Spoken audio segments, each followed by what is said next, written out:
বর্ষায় তলিয়েছিল যে জমি সেখানে বীজ লাগিয়ে নতুন স্বপ্ন বুনছেন পাহাড়ের কৃষকরা। যদিও এখনো কমেনি পানি, তবুও হাল ছাড়েননি কৃষাণীরা। কৃষি বিভাগ বলছেন ২,৩৬৩ হেক্টর ফসলি জমি ক্ষতিগ্রস্ত হয়েছে। ঘুরে দাঁড়াতে সহায়তা করা হচ্ছে কৃষকদের। ফাতেমা জান্নাত মুমুর তথ্য ও ছবিতে ডেস্ক রিপোর্ট।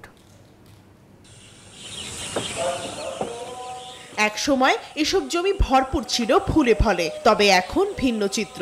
বন্যার কবলে তলিয়ে গেছে আমন ধান সহ নানা জাতের সবজি বাগান। ফসল নেই, তবে রয়ে গেছে এ ক্ষতচিহ্ন। ক্ষতি কাটিয়ে ওঠার শঙ্কা থাকলেও জীবন আর জীবিকার যুদ্ধে হারতে চান না বানবাসীরা। জলে ভাসা জমিতে আবারও ধান লাগিয়ে স্বপ্ন বুনছেন রাঙামাটির বাঘাইছড়ি, বিলাইছড়ি, জুড়াছড়ি, বরকল, লংগদু ও নানিয়ারচর উপজেলার কৃষাণীরা। মোটামুটি প্রায় পরিবার এখানে আর্থিকভাবে ক্ষতিগ্রস্ত হয়েছিল আর কি। বন্যায় সব বালি করে নষ্ট হয়ে গেছে, আরো অন্যান্য বহুত মানুষের ক্ষতি হয়ে গেছে। আশা করছেন মানে এই ধান যদি চাষ করলে কিছু খাইতে পাবো, এখন তো সব ডুবে গেছে, আশা নাই।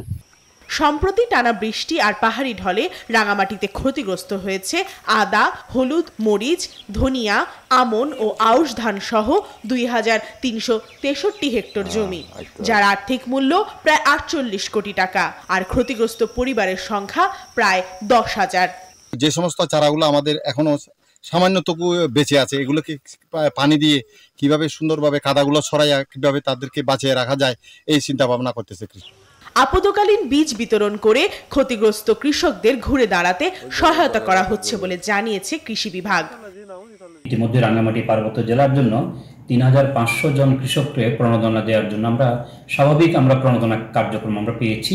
বন্যা ক্ষতিগ্রস্ত যারা আছে তাদের জন্য কিছু বাড়তি প্রণোদনা কর্মসূচি প্রদান করার জন্য আমরা চাহিদা পাঠিয়েছি। পাহাড়ের বন্যায় ক্ষতিগ্রস্ত কৃষকদের শুধু কৃষি বিভাগের বীজ তলায় সহায়তা নয়, প্রয়োজন সরকারি আর্থিক প্রণোদনাও, বলছে সংশ্লিষ্টরা। Desk report, news 24।